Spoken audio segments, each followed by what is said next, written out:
Hi friends, welcome back to my channel Uma's life Tamil. நம்ம இன்னைக்கு என்ன பார்க்க போறோம்னு பார்த்தீங்கன்னா, சம்மந்தி ரெசிபி நம்ம பிக் பாஸ்ல வந்து கூட ரொம்ப ஃபேமஸ் ஆச்சுல. அதையே எங்க ஸ்டைல்ல பார்க்க போறோம். அதுக்கு சமையல் எண்ணெய்ல நல்லெண்ணெய் வேணாலும் ஊத்திக்கலாம். தேங்காய் எண்ணெய் யூஸ் பண்றவங்க தேங்காய் எண்ணெய் கூட ஊத்திக்கலாம்.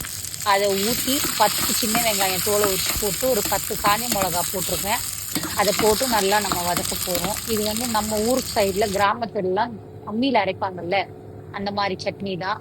தேங்காய் நல்லா துருவிட்டு, அதுக்கப்புறம் அது கூட இஞ்சி ஒரு துண்டு, பூண்டு ஒரு 10 பல்லு, உப்பு, புளி இது எல்லாத்தையும் வச்சு நம்ம நல்லா கொர கொர கொரன்னு மிக்சியிலே அரைச்சி எடுத்துக்கலாம். அம்மி வீட்ல இருக்குன்னா அதுல அரைக்கிறோன்றவங்கள அரைச்சிக்கலாம். இந்த அளவுக்கு பதத்துக்கு தான் இருக்கணும். தண்ணி எல்லாம் ஊத்த தேவையில்ல. எண்ணெய் தான் நம்ம அரைக்கும் போது ஊத்துறோம் இல்லையா, அதுவே போதும். நல்ல சூப்பரா டேஸ்டியா இருந்ததுங்க. இந்த ரெசிபி ஏன் இவ்வளவு நாளா நான் ட்ரை பண்ணலன்னு நினைச்சேன். இட்லி, தோசை, சுட சுட சாதம் எதுல வேணாலும் நம்ம இதை ட்ரை பண்ணி பார்க்கலாம். நல்லா தான் இருக்கும். லைக், ஷேர் பண்ணி சப்ஸ்கிரைப் பண்ணுங்க. தேங்க்ஸ் ஃபார் வாட்சிங். பாய்.